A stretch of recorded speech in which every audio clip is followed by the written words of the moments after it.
Oh, it's fucking Friday evening, man. For fuck's sakes, I'm gonna drink a beer. Anyway, let's roll the intro. This is for those fucking snowflakes out there.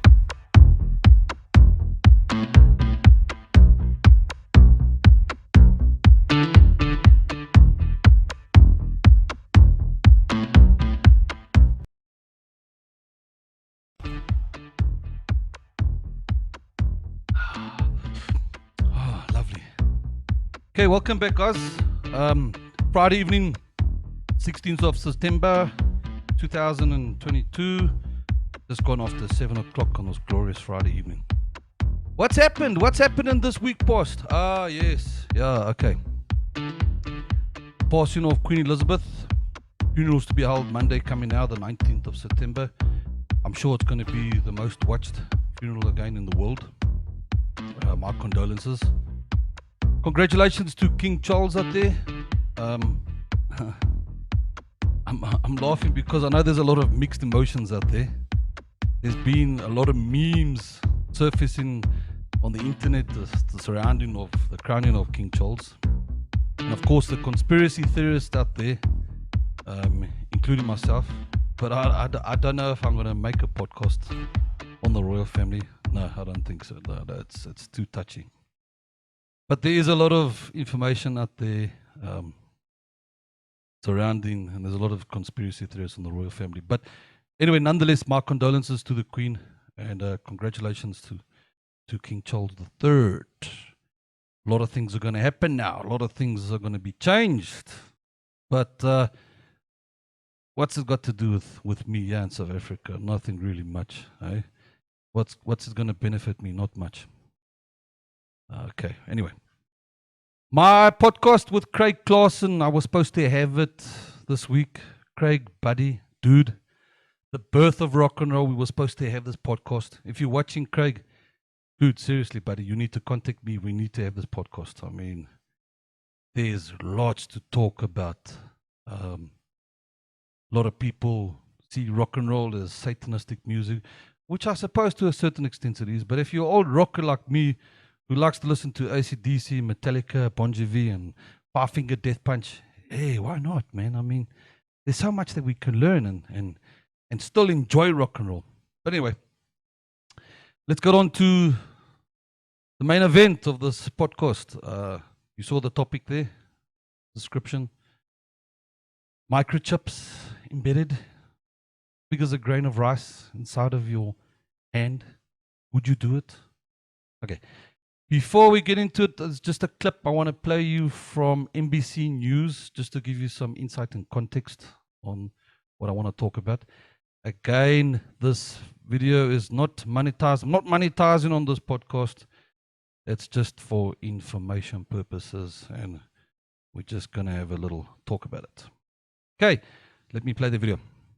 Listen to this. Instead of carrying your wallet in your back pocket or your purse, a tech company wants you to keep it under your skin. All right, so let's explain here. Walletmore is selling microchips implanted in your hand as an alternate payment. Could this be the future? Maybe.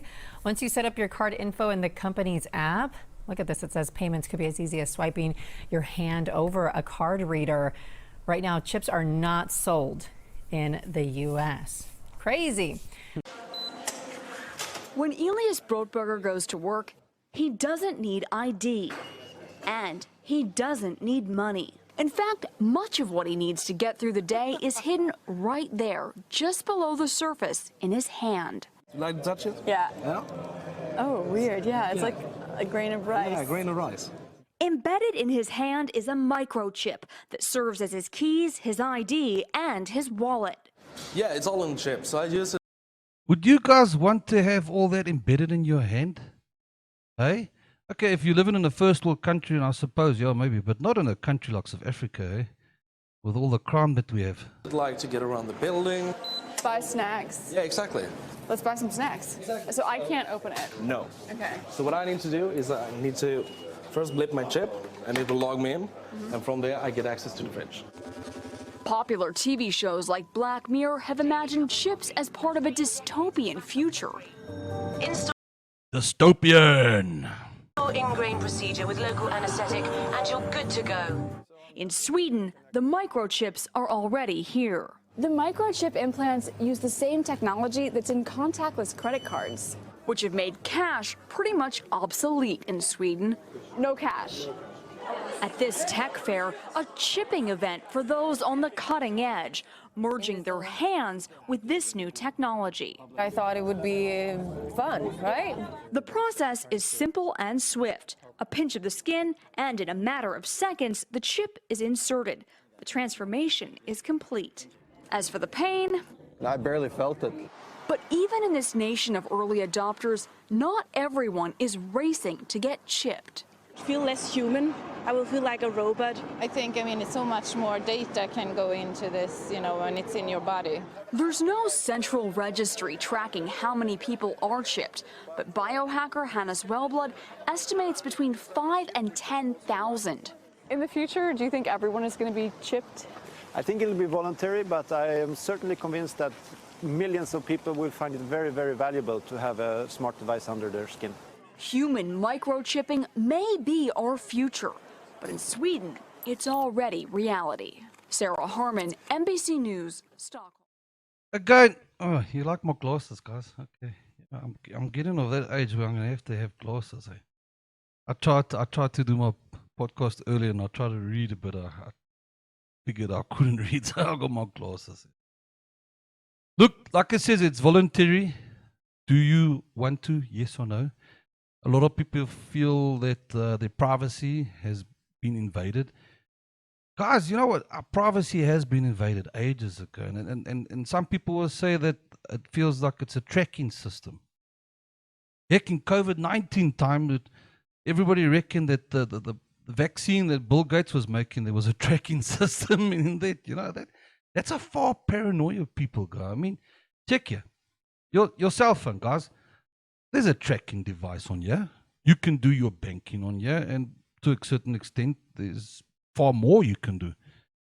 I get emails from Gmail where you can go back 6 months and you can see exactly where you traveled.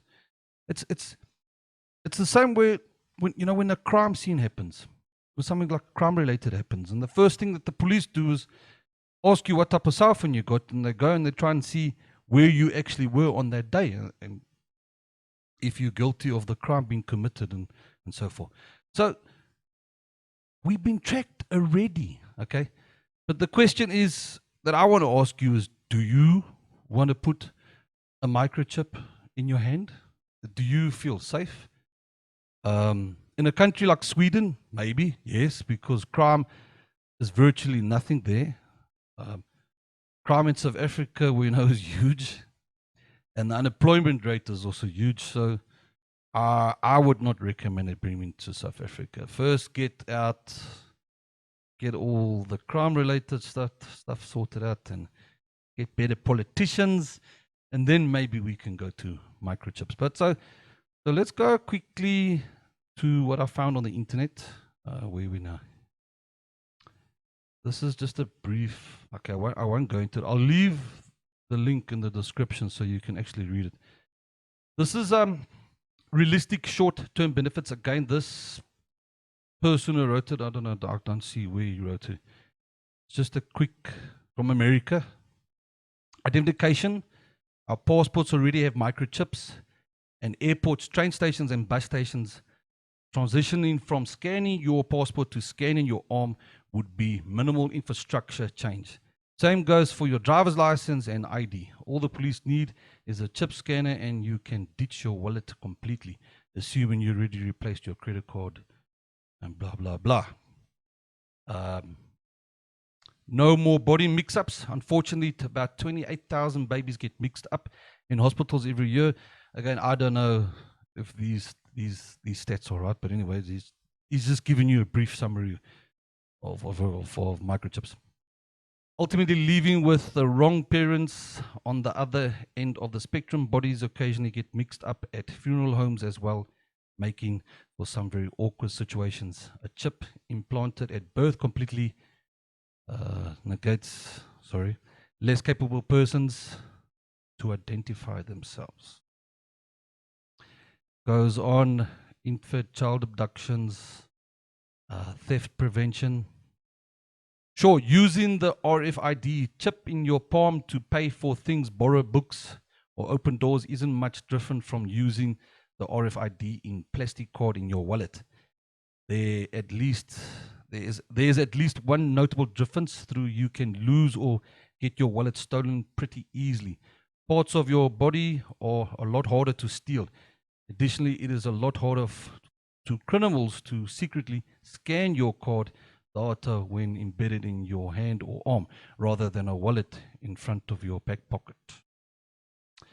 Let's go down. I want to go down to the dystopian. The dystopian, I mean, it is like a dystopian feel to it, eh? Right, dystopian claims revolutionary firepower. When guns are paired to chips in their owners, revolutionary heroes can no longer break into their oppressors' arsenal to turn down their firepower against them. Affordability and availability. Putting so much importance on a device only available to those that seek it out requires keeping close tabs on its availability and affordability. If the advantages effectively disadvantage those who choose not to participate, gaps between class may widen. Big Brother. Big Brother. Every Hollywood movie has taught us that implanted microchips are primarily for Big Brother, governments and corporations to continuously track our every whereabouts. This is a real concern that needs to be handled with privacy controls and good security practices from the get-go. Okay, it goes further on. I'll leave the link and then you can read about it. Okay. So would you put microchips in your hand? Do you feel safe? I don't know. You tell me. Leave a description in the bio if you feel that it's a good thing. My next clip, guys, is something that I saw about Elon Musk. He wants to introduce the brain chip. Okay. Now, this next video is from Riddle. It's also on YouTube. Again, I'll leave the link in. You can watch the full video and maybe watch some of the stuff. Let's check it out. Hey, let's see what they got to say about why Elon Musk wants to introduce the disc into your brain. I mean, fuck, you know, just watch this video. This shit fucking freaks me out there. By the end of the year 2030, artificial intelligence will be created that will surpass humans, and this will cause very rapid scientific progress, says forecaster Ray Kurzweil, who's also the CTO of Google. According to him, when it comes to inserting chips into people, we'll be able to do really crazy things. For example, if any disease is detected, the chip will give us an alert and we can deal with any COVID at an early stage. We won't need to study in schools and universities because we'll be able to learn anything in an instant, thanks to the fast operation of a chip that will find information and deliver it into our brain in less than a second. Everything that you'll learn about in this video is based on Kurzweil's predictions. This man is a genius in the field of scientific prediction. He made 115 completely correct predictions out of 147, and the accuracy of his predictions is 86%.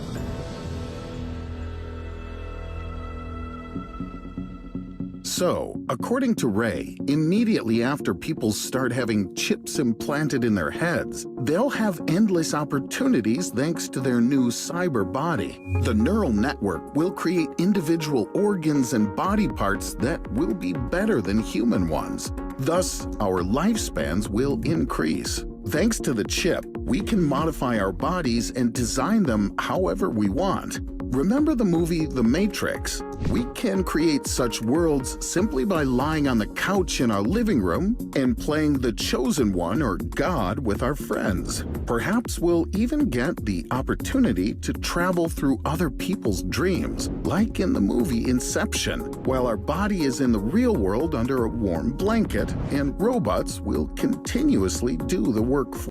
What's that? Like lucid dreaming, eh? for us. Humanity will reach a 0% rate of crime because any thief can be identified by finding his chip, and the police will not even have to use weapons to neutralize them because this can be done at a distance of millions of kilometers. By giving the chip a command to send a charge of electricity into the criminal's body, the police can paralyze them, and then, without shooting, Imagine trying to bring that shit to South Africa. Not the fuck. or casualties, place them under arrest. With such fast development in the field of science, in the first 5 years after the creation of the neural network, people will be able to colonize other planets and convert them into living zones. In addition, humanity will achieve an ideal balance in the allocation of resources. The neural network will calculate the amount of food, electricity, water, and everything else needed per person, and will live in maximum prosperity. The concept of poverty will remain only a memory from our past. Sounds like the ideal of communism. Speaking of politics, international relations will become much easier. The neural network will bring the leaders of countries to the most convenient terms of negotiations, and there will be no more conflicts between states. And if the countries unite their territories, then we will begin to live in one country according to a common set of laws. But every silver lining has a cloud. Of course, a big downside to chips in our brains is advertising. Corporations will spend their resources to get their product promoted in our heads. Advertising will be customized for each individual, depending on where they live, their preferences, and interests. In moments when we become more receptive to advertising, the chip will emit special impulses to certain areas of the brain and show us the advertisement. But that's not all. The chip will become one with you. In turn, your past will also become the property of the main server. What did you get sick from the last time? What kind of sex you like? Why you vote for a certain candidate? And that awkward and shameful memory from your Sex? Did he say sex? What type of sex you'd like? Shit, bro. childhood. All will not remain a secret. Life will cease to be intimate because any information will be recorded on the server where the creator of the chip can use it. And it's also possible that the chip will be hacked and fraudulent hackers will access all information about a person and their actions, which will lead to an incredible amount of blackmail. But the downsides don't end there. Work will become the privilege of the elite. To take a place in any enterprise, you'll need to endure heavy competition because most of the work will be done by... Okay, okay, there's a lot of pros and cons to it, okay? So, to an extent, I would agree. If you had, like, these microchips, okay, but the microchip is something completely different. Now, that's just got to do with your bank cards and access and that. But this brain chip now, you get sick in it, then the brain chip can tell you exactly what's wrong with you, and you need to go to the doctor and get this type of medication. So yeah, there is advantages to it, but the disadvantages to it is, like you saw in the video of hacking. Somebody can hack into your brain chip and that. But this is all like dystopian shit, you know. We're not ready for this type of shit, and especially not here in the country we live in. But if you're living in first world countries, and I can relate to it. Okay, look, AI and microchips, it's already taking over. I mean, this last few weeks, there's this new site. Well, I won't call it a site, but Midjourney AI, where you can go and there's obviously a subscription that you have to pay per monthly. I forgot. I think I saw something like $30 a month. Or a week, I don't know, I'm not quite sure. But anyway, this AI program, what it does, you prompt, you type exactly what you want. And it gives you pictures, like you saw there. Gives you the type of pictures. AI is really taking over. I mean, for the graphic designers out there that use CorelDRAW and Photoshop and Adobe's and that, I feel sorry for them because this is going to kill their livelihood as it is. It's very, very scary shit. So yeah, I got a couple of friends on Facebook and they enjoying it, and every second post you check, somebody's posting a picture of what they can do on Midjourney. The graphics is brilliant. I mean, you can type anything you want, like I said, prompts, and it gives you exactly what you want. Brilliant stuff in it. But it is going to kill the graphic designer out there. It's going to kill his job. Unless the graphic designer takes this in and tries and makes his living out of it, which I'm sure you guys will take it in and make a living out of it. Deep fake, as well as deep fake, you know, there's a lot of deep fake videos out there. So coming back to why I'm doing this podcast, the microchips and the brain chip and that, there's already deep fake videos out there. So your identity is not really your identity. You are not who you are. Because if people can go out there and make videos like this one that I want to show you quickly. Again, I got it from a site called DeepNep. Watch this video. This is a video of Morgan Freeman.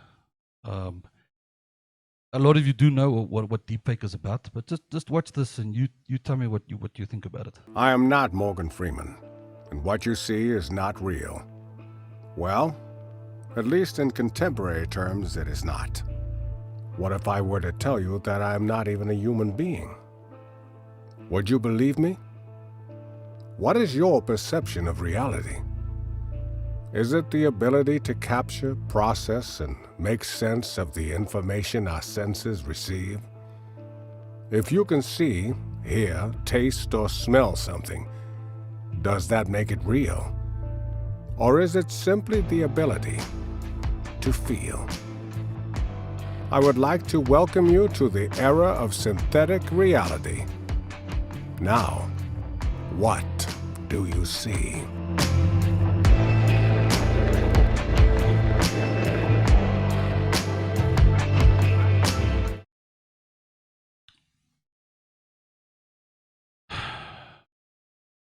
Microchips, brain chips, deepfake, AI.